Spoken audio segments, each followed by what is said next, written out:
everyone, and welcome to the APLL Pulse podcast, where you can uncover new insights from the logistics and freight forwarding industry through the seasoned experts at APL Logistics, a global supply chain provider. We'll help you keep pace with the current topics impacting businesses and advance your logistics strategy. Well, hello, everyone. I'm your host, April Chapman. I'm really excited to introduce my guest today, Kenneth Che. He is the Senior Director of our Global Vertical Management. So having spent more than 3 decades at APL Logistics, Kenneth has watched the company progress through massive transformations, and he's piloted multiple strategies and initiatives.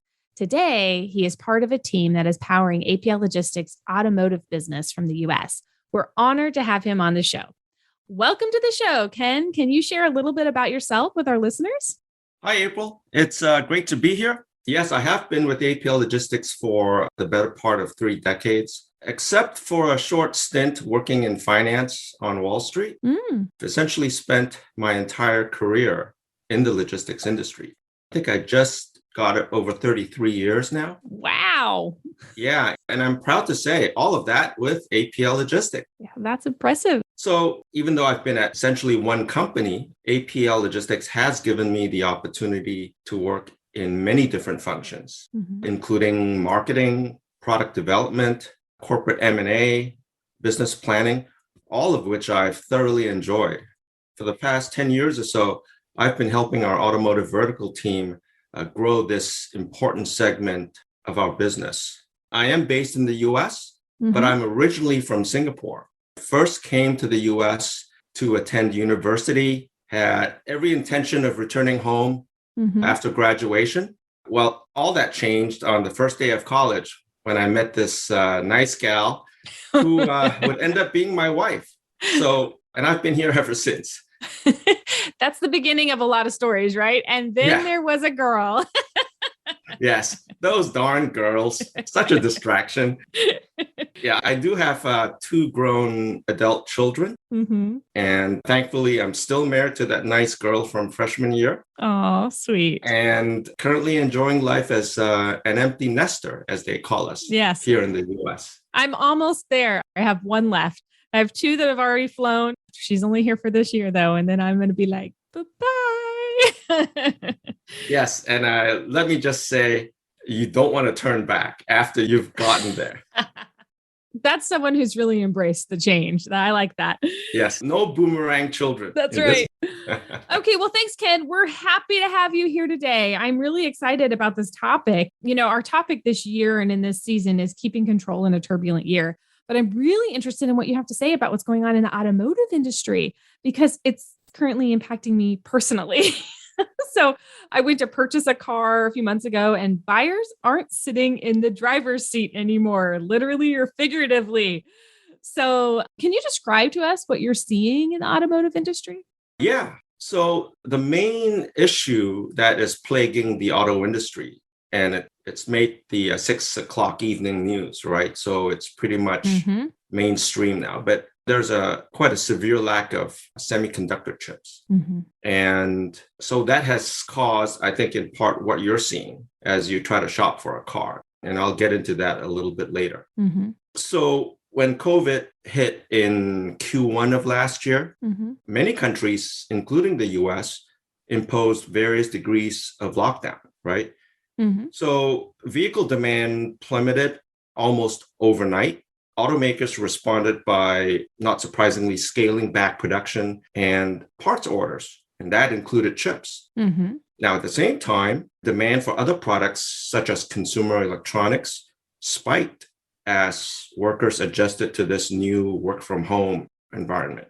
And so chip makers, accordingly, reallocated their chip supply and production to these other industries. Now, when vehicle demand unexpectedly came roaring back a few months later in Q2, the automakers were caught off guard and they were unable to raise production due to these reduced chip orders. So essentially what you have, April, is a perfect storm that has hit the industry hard. On one hand, you have high pent-up demand, but on the other hand, you have low vehicle inventory. due to the reduced chip orders and production cut. And the latest snarl up is COVID-19 cases have surged in many Asian countries, which is home to a large concentration of these semiconductor factories, especially in countries like Taiwan and Malaysia. This has prompted even more plant shutdowns. So, and the impact of COVID-19, I think the last estimate I read was that it will reduce vehicle production worldwide by up to 10.5 million vehicles this year. Wow. Right. So dealer inventory that has averaged about 45 to 60 days in the US are now down to 10, maybe 15 days. So back to your experience, these supply pressures have caused higher prices and slim pickings in terms of vehicle selection for the consumer. Yeah. Automakers, as they increasingly shift towards a future dominated by electric vehicles, future demand for these chips will increase even more. Well, I know what you're telling me about the chips being a problem and all these other things. What other impacts are you seeing across the automaker supply chain? Yeah, there's really no way to sugarcoat this. The impact, I think, has been quite severe. As countries begin to reopen their economies, consumer demand for vehicles have increased as well. But supply has not kept up, right? And beyond chips, the industry is also experiencing a shortage of other components and raw materials like resin and rubber, batteries. Now, despite all this, US automakers have had to keep building cars. And that's simply because it's not viable economically for them to just shut production. Their operating and labor cost models are structured and designed to keep a certain level of production going. So what we're seeing now are automakers producing thousands of these semi-finished vehicles and having to park them at these sprawling yards while they wait for certain critical components to come in. Yeah, I've seen pictures of that. Like you've got trucks and different kinds of vehicles, just thousands of them sitting in a parking lot that we can't quite get to market, right? Yeah. And this, unfortunately, has created an urgent need for more vehicle storage space. But finding that space is not an easy task. And with materials and parts supply being highly global in nature, automakers, like many companies importing, are dealing with all sorts of logistical challenges throughout their supply chain. We're seeing severe congestion at major ports. There's a lack of freight capacity, basically across all transport modes, and container backlogs everywhere. These are all issues that we have had to manage for our customers on a daily basis. So all in all, not a very pretty sight. No.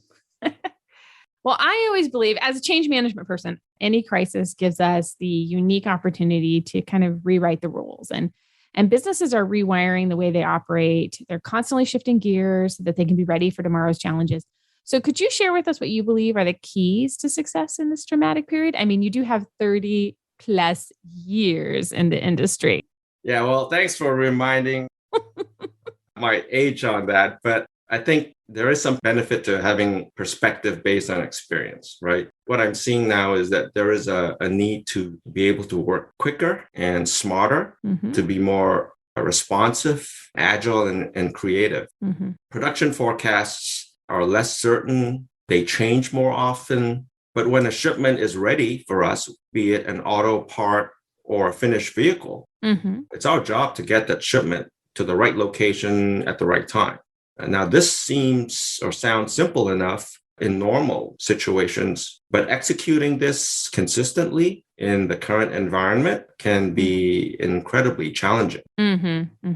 April, we coordinate daily with multiple part suppliers, assembly plants, transport carriers, even dealers, trying to secure sufficient capacity, keep deliveries on time, move containers to the right locations, all while keeping our customers informed. To get us through this challenging period, APLL has adhered to three enduring principles that I feel have served us well in previous crises, as well as the current one. And I like to call them the three C's. And what are those? What are the three C's? Sure. I think the first C is communication. Pretty obvious, keeping communication lines open and flowing, whether it's virtual, phone, email, face-to-face. The operating environment today is unpredictable, can be highly volatile. Forecasts and schedules are constantly changing. So communication has never been more vital. The second C, I would say, is consultation. As a logistics specialist, our customers look to us for expertise in this space. We need to provide them with an honest but data-driven assessment of the various issues that impact their supply chains. And more importantly, present realistic options and workarounds so that they can take the right actions, whether they're preventive or corrective. Yeah. And the third C, I would submit this is probably the most important of the C's, is creativity right now. And part of our expertise includes finding unconventional ways to solve conventional problems, right? Because every importer is struggling with the same set of challenges. Everybody's probably looking at similar solutions, right? So how do you sort of help our customers be more creative and resourceful, given innovative, these challenging times? I'll give you a current example, right? With automakers having to store more and more semi-finished vehicles. What we've done is we've gone and analyzed their production data and try to anticipate, which of their plant locations are more likely to have excessive storage needs. Based on that, we proactively go out and pre-secure yard space from landlords near those plants. And we do this even before the customer actually comes to us and makes such a request. Yeah. So, and by doing so, the yards can be ready much more quickly if and when the automakers require it. Yeah, just anticipating the needs and already being ahead of that. I like that. That's great. So the pandemic has really put a test on the resolve and resiliency of like all people, really, not just us, but the automotive leaders as well. And to withstand these disruptions, respond rapidly to changes and come out better on the other side, which is always what I want, to be better. What do you think will be coming up? Well, I think the auto industry in general is responding along two parallel timeframes. I think they're looking at this in the near term as well as longer term. And they're developing strategies to both. In the near term, I guess they're basically just trying to weather the storm. Like many companies across all industries, automakers are trying to ride out the current storm and get to the other side. So they're doing the best they can in a couple of areas. One, they're securing sufficient supply of critical components like chips and batteries to keep their production growing and to increase production to meet demand. Secondly, and this is where we as a logistics provider are actively involved, they're trying to secure sufficient transport capacity to ship and deliver those parts and finished vehicles. Now, the wild card in all of this in the near term is how and where the pandemic evolves. There could be new variants, weather-related disruptions to the supply chain has been more frequent. The impact has been more severe and unpredictable. And then there's always geopolitics and trade tensions, right? So, there's this sort of a cloud that continues to hover over the industry. But I think we are probably beginning to turn the corner as more vaccinations occur in countries and economies begin to open up. I think the automakers are cautiously optimistic. That's good to hear. they are also trying to weather the storm. A lot of these automakers are putting their long-term strategies in place. This is happening at the top management level, even in corporate boardroom. So what's going on is that there is a fundamental rethink of pretty much all the strategies with a view to increase supply chain resilience. Nobody wants to go through what all been through in the last 15 to 20 months, right? So companies are now looking at their sourcing and production strategies. They're looking to diversify their supplier base, looking at the number of countries that they source from. Do we put all our eggs in one country, or do we look to spread that risk? Especially for components, critical components such as chips.